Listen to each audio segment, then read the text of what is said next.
Ooh, it changed its sound. It's like whales from the 80s.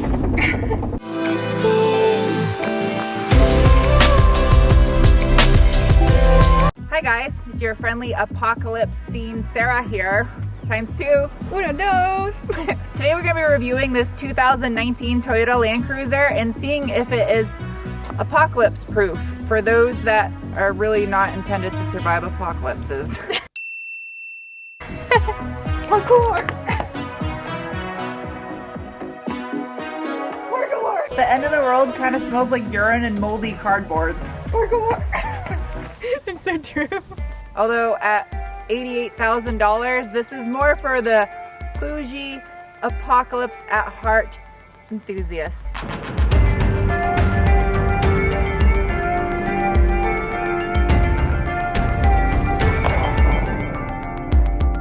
So when it comes to surviving an apocalypse, the first thing I think about that will survive nuclear war is cockroaches in Toyota trucks. Because let's face it, the guys on Top Gear, well now the Grand Tour, they couldn't kill that Toyota Hilux that they had. And I mean, whether you like Toyota trucks or not, these things are pretty much indestructible. So when you're gonna get one, you might as well get the biggest, baddest one of them all, the Land Cruiser. The biggest cockroach of the bunch.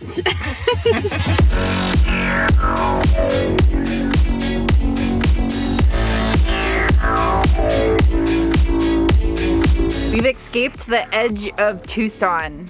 We're going out the back door of Tucson, which is good. You don't want to be going the same place as a bunch of people. We're at what's called Reddington Pass, and it's kind of, I mean, it's like a back door of Tucson. It goes over a pass and then out into the middle of nowhere. So if you're escaping from a city, this is the perfect place to go. And it's also a nice off-road trail to test out the Land Cruiser. Yes, drive me to safety, Sarah. I thought this back seat would just be for kids or small people, and my knees are right here, but it's actually pretty comfy back here. Can I recline my seat? Oh man, I'm 5'11" and I'm comfy back here. I have my back seat reclined and my knees are hitting the seat in front of me, but it's still super comfy. I mean, I could take that out. Wait. I think that's a cup holder. That is so cool. You know what that's for? When you bust out the windshield because it's the end of the world, you can stick your rifle through there and you can bounce it. So it's a perfect spot for a rear passenger shooter. You just want to make sure you're not on a really curvy road and not wearing your seatbelt on the driver's seat, because then you might...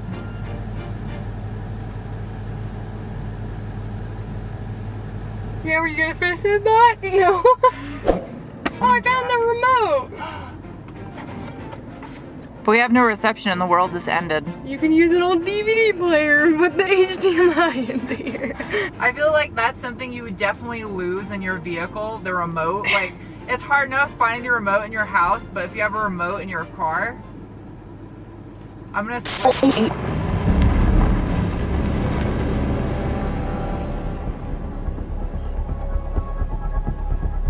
turn on my air-conditioned seats because I'm wearing black jeans and it's hot out. I get air back here too. Yeah, it's got 4-zone climate control. The one thing I found kind of weird though, to adjust your climate control up here in the front of the vehicle, you actually have to hit the climate button and then it comes up on your infotainment screen and you can adjust it there. There's definitely no shortage of buttons in here. This thing is chock full of tech features, except for the fact that it doesn't have a tap turn feature on the blinker. You have to hold it if you want it to blink 3 times. Why is there all kinds of like military grade bulldozers out here? Dude, they're armor plated.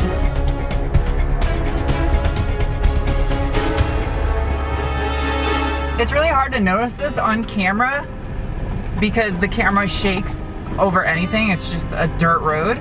But this thing is super smooth over rough terrain.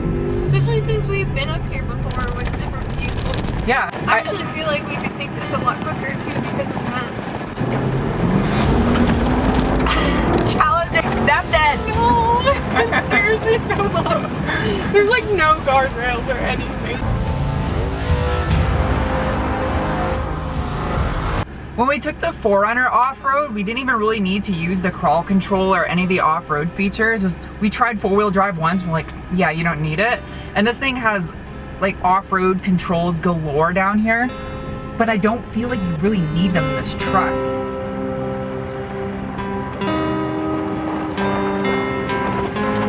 I would just make an electric one. Yeah. Because you have all this room for solar panels on top of your car. I think if I was gonna make an apocalypse-proof off-roader, I would actually make it a hydrogen fuel cell vehicle that has a way of generating its own hydrogen on the roof, like with a solar hydrogen plant built into it. So that way it generates its own fuel on the road. And I think there's a concept of that. I saw it somewhere online that gave me the idea. But that would be like the ultimate, that's what's the Achilles heel of this thing. That you're gonna run out of fuel fast. Like really fast. Hello, and welcome to Garage Science with Sarah. I am Sarah, and this is science because I'm wearing a lab coat. Ha.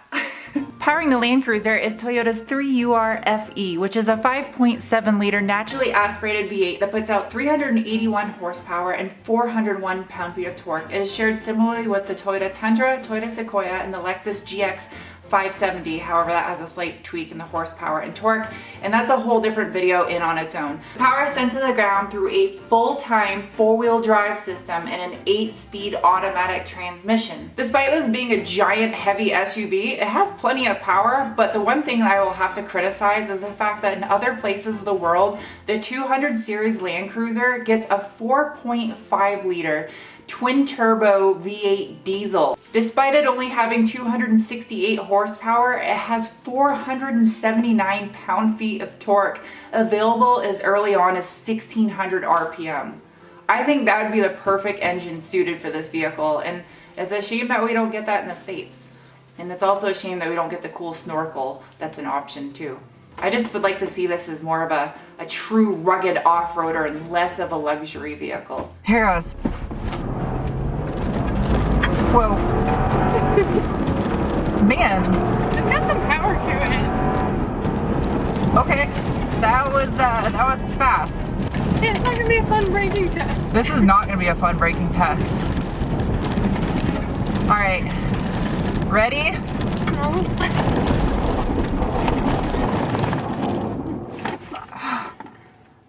That actually wasn't that bad. Yeah, it didn't stop that fast though. No, on dirt it's a whole different story because the ABS is kicking on and trying to mitigate the truck from shifting around all over the place. We just totally built this. It was not here for us at all. No, yeah, we were savvy and we created a campsite. Need a good fire poker. Some wood to burn. We can't really burn wood though because it's fire danger because it's really dry out. It's the end of the world. There ain't no laws anymore. Frog legs sound good. You know what I would eat? A snake. Yeah, I heard they were really good. They were eating snakes and they were like using the skin for stuff. Like they'd skin them. Yeah. And then That'd be cute. Right? And then they also would take the venom and they'd use that for things too. Weapons.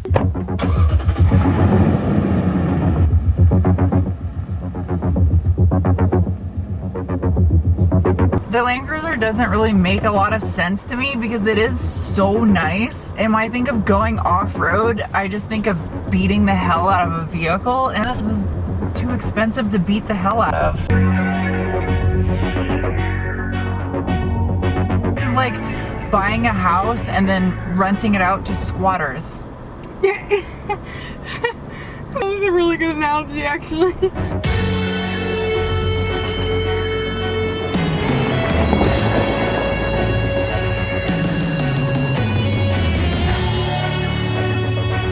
All I have it set on is the center diff is locked and we're just gonna go. I'm not gonna use the crawl control unless we need it, and we're just gonna drive through here.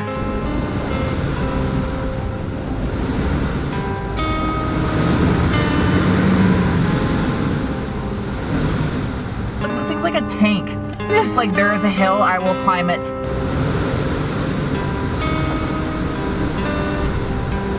It really does feel like a tank.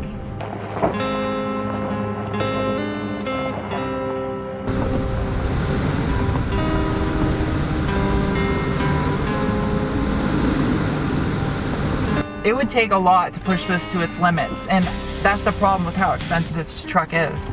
To push this thing to its limits, is too much of a risk because it's so expensive if you do screw up. Just think of what $80,000 would build you if you were to build your own off-roader. Old school e-brake for the win. Glad it doesn't have those electronic ones. Since this is a Toyota, can we use the crawl control? I've been dying for us to use the crawl control in a vehicle. But it doesn't have the meatballs. Like the KDSS and the 4Runner, it has the meatballs. The Land Cruiser is free of meatballs. If you have no idea what the hell we're talking about, there's a link to the 4Runner review up above. It's a long story of how the meatball rating came to play. We're going to, it has to be in neutral, and then push and turn down. There we go. VSC turned off, pre-collision brake system unavailable. So when you put it into 4 low, the camera system turns on. That is so dope. There it is. There's your telemeter. Oh. It is a telemeter, right? Inclinometer. So you have mud and sand, mogul, dirt and rock, loose rock, which is meatballs. Here we go. We got in 4 low. We have the crawl control set in rock and dirt. Diff lock is locked. So I'm gonna use crawl speed. We'll go crawl speed on the lowest setting. Oh, this is cheating. This takes all the skill and ability out of off-roading, having this do it for you. What does that sound like? It sounds like robotic tigers fighting. It definitely sounds like a cat purring. Yeah, like our big robotic cat. Let's turn the crawl speed up a little bit more. Mild. Ooh, it changed its sound. It's like robo echoes. It's like whales from the 80s. Sure. Musical whales from the 80s. I'm gonna put my tire on this rock. So we made it, we survived! Yay! Is the Toyota Land Cruiser the perfect apocalypse-proof vehicle? Maybe not, just because the fuel range is not very far. And it's so nice and so luxurious that it just doesn't really fit with a bug-out type vehicle. As far as the meatball score, how many meatballs are we going to rank this expensive chicken of badness? The 2019 Toyota Land Cruiser is going to get a rating of 3 meatballs. Anyway, we're gonna try to get out of here before we get hit by lightning. So I hope you guys enjoyed this video, and we'll see you soon with another. Bye.